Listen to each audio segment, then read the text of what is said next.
What does a social media specialist have in common with a science professor? What about a social justice and human rights scholar, or CEO? They are all UC Davis alumni and guests on Generation Aggie, the only UC Davis podcast in which students take the lead. I'm your host, Fiona Rose Byerly, a recent alumna and social media intern. Join me wherever you find your podcast to learn about the lives of Aggie alumni from blue and gold lenses. Now, without further ado, let's welcome our next guest. And now on the Generation Aggie podcast, we have Carla. Carla is a diehard Aggie for life. I know this to be a fact since she is my boss.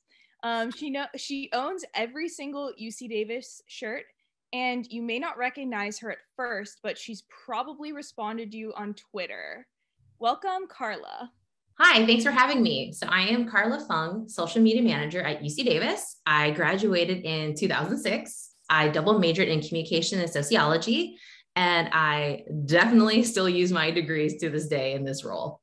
Awesome, Carla. I'm so happy that you joined me on this podcast, as we've been working really hard on this podcast for the past few months planning it. So I'm just going to go ahead and start off our conversation by talking about a little bit what this podcast is going to be. This podcast is called Generation Aggie, as stated before, and the goal of this podcast is to share the experiences of Aggie alumni in pursuit of helping current students, prospective students, and other alumni to connect, find commonalities, build community, and help find role models. And the idea behind this podcast came back a few months ago, and Carla might remember this story. But I was just kind of talking with Carla and a few of the other people that I work with about how I really enjoy talking with my aunt, who is a bit older, I guess, and we have these conversations a lot about different generational differences. For example, we're always debating about, is it better to text or call? I'm going to say text is great. A lot of things can be an email, I truly believe, after this year. And just a lot of different, things going on in life now, like, talking about different social media platforms, how we communicate versus how other generations might have preferred to communicate. And it kind of just gave me this idea that it would be really cool to have a podcast that brought together Aggie alumni and current student to discuss, differences and similarities and really talk about the Aggie experience from a bunch of different lenses. I thought that would be really cool. So Carla, do you want to add anything to that, since you obviously play a huge role in this podcast coming to life, and I appreciate that. Yes. Well, I'm so excited that we're here. We're doing it. The project is manifested. Like when you came back with this idea, I just loved it so much because there was something there, right? Like there are commonalities between all the different generation of Aggies, and to really bond over that and highlight that, I think could be really special. And I also love that even just in talking with you and the rest of Stream, it's like, well, when I was an undergrad, which wasn't that long ago, people, Davis has changed so much. And so getting to hear the changes and the evolutions through different perspectives, I think is going to be really powerful. So I'm super excited to see how this whole season unfolds. Yeah, I'm really excited. So stick around, everyone, to see how the season unfolds, like Carla's saying, and what we learn from the different Aggies that we're going to talk to this season and hopefully in future seasons. So Carla, let's start us off. We all know you're a diehard Aggie at this point, but tell us where that started. Like, we really want to know, what does it take to become a diehard Aggie? Sure. Okay. So Davis was such an amazing time in my life, like such an impactful time. Like, how could I not be a diehard Aggie? There's just like some kind of magic that happens that once you become an Aggie, that just sticks with you. I literally say go Ags all the time. It's just part of my normal vocabulary. True. Most of my wardrobe is on brand. You'll always see some kind of yellow, blue situation happening. I do own a very large collection of UC Davis apparel. Even from when I was a first year, a long, long time ago, I still have some of those things. And then, I even named my dog Davis. So I feel like diehard Aggie, stamp of approval, right? Right. What kind of dog do you have for all of our dog lovers listening? Sure. Oh, maybe I can insert like a picture of Davis here. So Davis was rescue and not really sure exactly what he is, but he's definitely some kind of like Staffordshire Terrier, pit bull, boxer mix. And so he's kind of this like compact dog who is just so great, so lovable. And I feel like he really personifies the Davis vibe. Have we seen your dog Davis on the Instagram or Twitter accounts, or will we be seeing Davis there soon? Ooh, good question. You know what? I have not put Davis on there, but maybe I'll have to now. Yeah, for this podcast, so everyone can follow along at home. Okay, I'll take Davis to campus. I'll take Davis to campus soon and take some photos. That'd be cool. Okay, Carla, where did you live as a student? Sure. So first year I lived in Cuarto. I lived in Webster Hall, RIP. Webster doesn't exist anymore. It got knocked down to get rebuilt to what is now Yosemite Hall, which I actually kind of love that's called Yosemite because Yosemite is a very special place to me. So I feel like that's okay. Did you like living in Cuarto? Yes. Loved it. So when I was a senior in high school and I was filling out all the paperwork, to come to Davis, one of my best friends was also going to Davis. So we're going to Davis together. Her older sister was already an Aggie. So she kind of gave us the lay of the land of like all the different, res hall areas and whatnot. And remember, this was the early 2000s. So life was a lot different then. We didn't get all those like behind the scenes tours and get access to, a lot of the photos and videos and all of that stuff. Right. So we just had to go by word of mouth. And her older sister told us that Cuarto was set up as suite style living as opposed to more of the traditional, hall floor situation. And that really appealed to the both of us. So we literally filled out our housing applications the exact same way. So we would get put into the same area without being put into the same rooms, because we figured if we lived in the same areas, we can maximize the number of new friends we could make. And so what ended up happening was that I was put into a suite on the 3rd floor. She was put onto a suite on the 2nd floor of Webster. And then our 2 suites just kind of became like that initial, friend pack, if you will. Friends. Yes. So we really strategize on how to do that. Wow, that's way more than I put into that. I lived in Tercero, but I wanted to live in Cuarto. I mean, not Cuarto, Segundo, because I don't know. I thought it was by Trader Joe's, which, when I think back, it's Cuarto that's closer to Trader Joe's. So I don't know what exactly I was thinking. For the record, we did not have Trader Joe's next to Cuarto back in my day. We had this random little grocery store. It was an independent grocery store. And then it closed like spring quarter of my first year. So getting your basic necessities was much more of a challenge. There was no Target, right? Nope. No Target, none of those stores. So you either had to go to Ace Hardware, which, don't get me wrong, fine store, or you had to get in the car, which was hard to do as a first year, because our class, I believe, was the first freshman class that was not allowed to have cars. Wow, really? That's a really interesting. Yeah. And then I still had my car. I just parked it on the street, which was not fun, I will say. But at least I had a vehicle available to me. And so I was the designated driver to go to Woodland to go on shopping trips. Wow. Maybe I should call Taps on you? No, I mean, no. Taps, you didn't hear this. Nobody heard this. No, Taps, yeah. No one heard that. Don't take my degree away from me. Yeah. But anyways, like I was saying, I lived in Tercero, even though I wanted to live in Segundo in a double. They put me in Tercero in a triple, but actually it worked out for me because none of my roommates showed up for the first, basically the first half of the quarter. I didn't have any roommates. So it was like I was living, Wow. just by myself in a triple, and I'd never heard anyone else with that situation. So it was just really interesting way to adjust to campus. But I really liked living in Tercero. I thought it was just perfect for me. I actually really love the dorm style of living. I know that's pretty unpopular opinion, but I always liked living in the dorms, maybe because I really liked the show Zoe 101 growing up. So I really loved it. But also like Cuarto looked really awesome as well. Okay, Carla, what was your major and are you working in that field now? Yes. So I came into Davis as a communication major. That was my declared major. And then as I was, coming in here, taking classes and seeing what other classes were available to me, I really started gravitating towards a lot of the sociology classes. So then I was like, oh, maybe I'll minor in sociology. So then I started taking the class. I'm like, just kidding. I'm going to double major in sociology. And so I'm really thankful that I did that. I got to learn a lot with that degree in particular, just learning a lot about society and systems and cultures. And it was so great. It was really fascinating. So I highly recommend for folks to take sociology classes. And well, considering that I work in the communications department on campus doing social media communications, I feel like I definitely use both of my degrees. Absolutely. Are there any particular classes that you took as a communication or sociology major that you really liked that are still offered today that you would recommend for either majors or people just interested in taking those classes?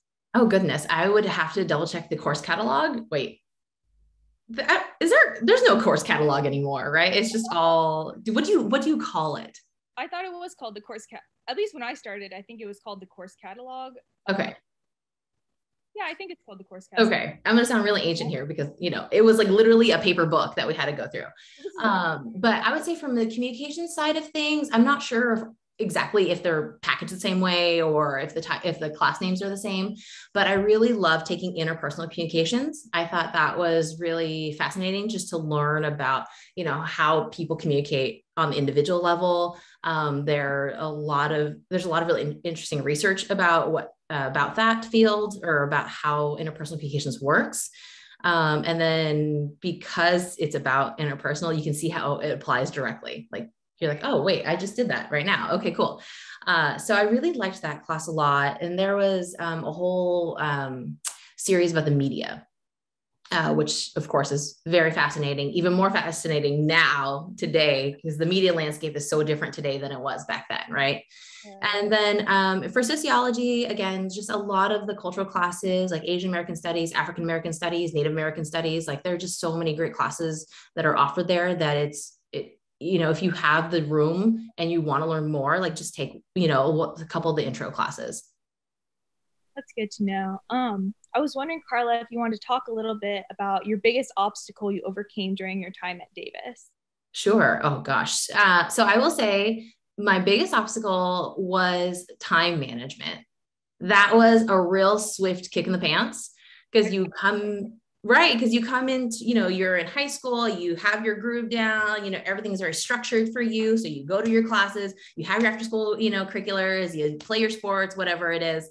And then you come to Davis, you control your schedule. You have all these open gaps of free time and you just sometimes let that time get away from you.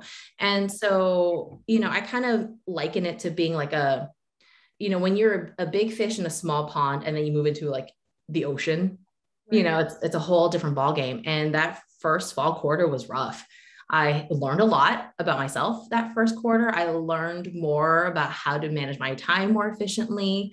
My first year, I definitely learned don't stack your classes on Tuesdays and Thursdays. You think you're going to have a really long weekend just to hang out and chill? No, you will not, because all your work just ends up stacking that much more and your exams stack on top of each other. And it was not a fun quarter for me. It was very stressful. Yeah, I definitely agree. I also had a lot of problems with these things in particular. And I think these are pretty these relate to a lot of people. I think the time management thing, that was definitely also smacked me upside the head because, like you're saying, in high school, I felt like I was very structured. I had all my classes, you take your classes every day, or if you have block schedule, you have them on a regular schedule and you have your homework. Whereas, you get to college, it's more up to you to decide when you're studying and how much you're studying. And sometimes even the homework is optional. So, it just kind of hits you upside the head. And I especially came from a high school that didn't necessarily prepare me super well for college. And I think that was very challenging because it's kind of like the big fish in a huge pond. At my high school, I was pretty good. I was like one of the better students. And then you come to Davis, everyone was excellent. And right. I think that's really hard to kind of find your place again. And I think a lot of people, especially the first year, you know, if you're a transfer student, it's your first quarter, it's really hard to kind of overcome that and kind of regain that confidence in a way, because it just feels so overwhelming. Like there's so many students and everyone just seems so smart. And, you know, I just felt so kind of like inferior to everyone else. And then, you know, it got to the point, like, I didn't really want to like tell other people that I felt like I was struggling, because you feel like, oh, it's just me. Like I'm not, you know, living up these expectations. And so I think it's really good to kind of have these conversations about that, because I think this is something a lot of first year, you know, first quarter transfers go through, and they don't necessarily think others are going through that with them, when a lot of people are going through that. So I think it's really great to highlight that. Absolutely. You nailed it. Like literally everybody goes through this, you know, and if you don't go through this, then you're like that magical unicorn that just somehow manages to avoid all of this. Like one of my best friends transferred into Davis. So she transferred in, and when she got there, it was like, what, it was just such a culture shock, you know, from like the quarter system to what she was doing before. And it's just like the scale of everything. And, you know, we obviously helped her through kind of that like adjustment period and all of that stuff. But yeah, so it happens to you either your first year or your first quarter, like there will be that shock. Absolutely. Yeah, definitely. Moving on from that, I was wondering, what's the greatest lesson you learned during college, as there's a lot of lessons to be learned during college? Yes, there are so many different lessons you learn during time in college, both academically and personally. But I will say, I think the biggest lesson for me that I learned is just how to maintain and build relationships. Like you don't know down the road how this relationship could come into play. Like they could either connect you with a potential new employer, or just, you know, another connection, or just stay friends, or whatever it is. And so, you know, definitely don't burn your bridges. Like obviously sometimes relationships change, friendships change, things grow apart, you know, you distance yourself, whatever may be, but don't ever burn a bridge, because you don't know where that bridge is going to take you.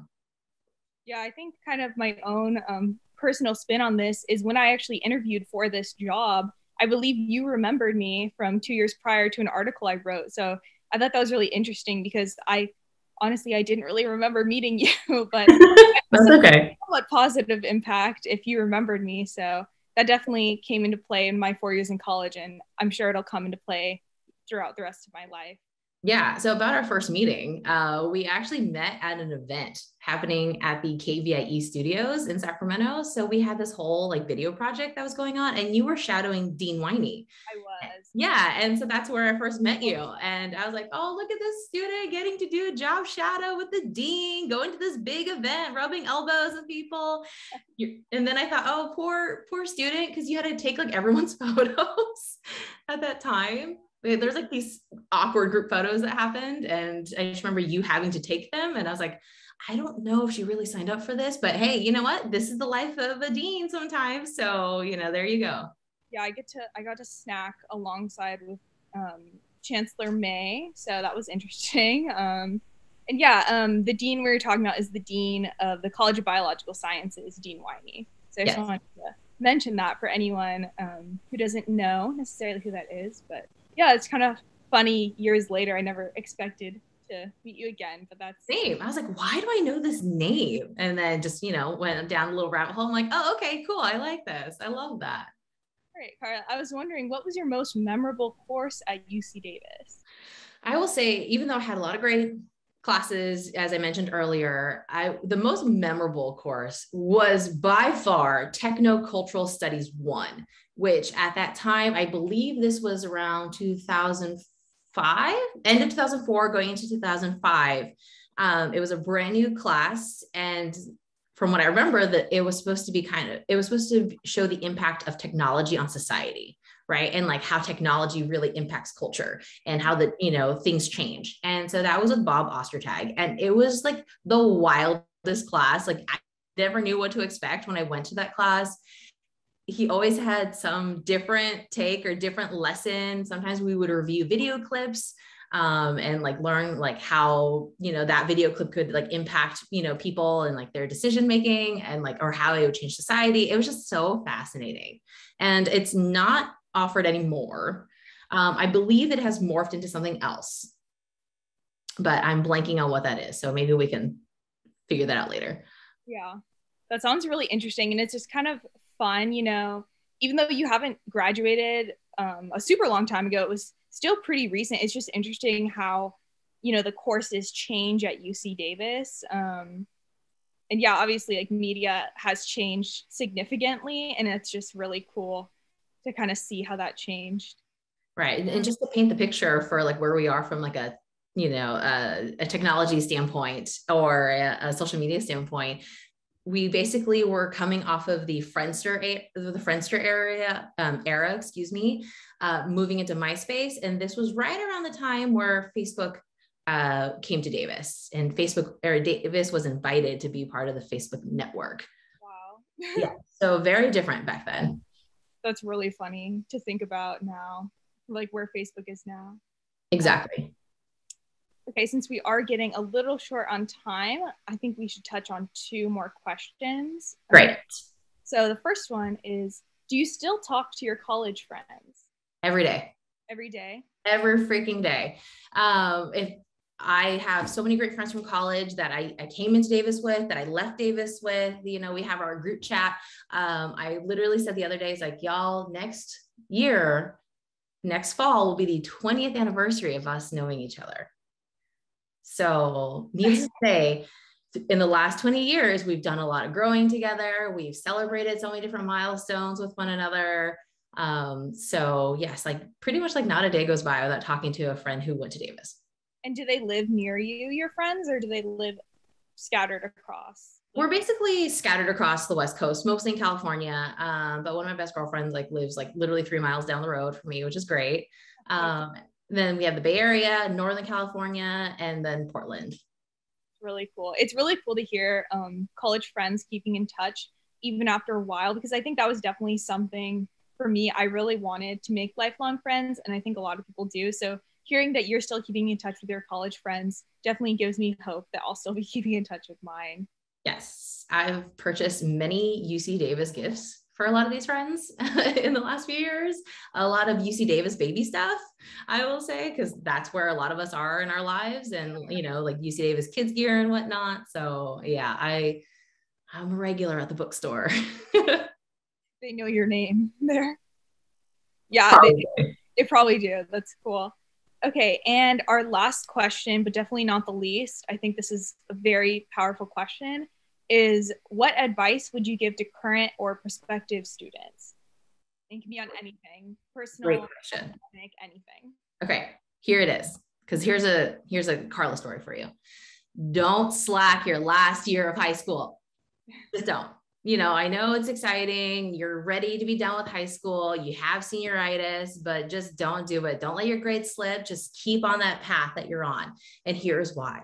Because when I was a senior in high school, I decided to take calculus, even though I didn't need to take calculus, but everyone else was taking it like in my peer group. So naturally I had to try to do it.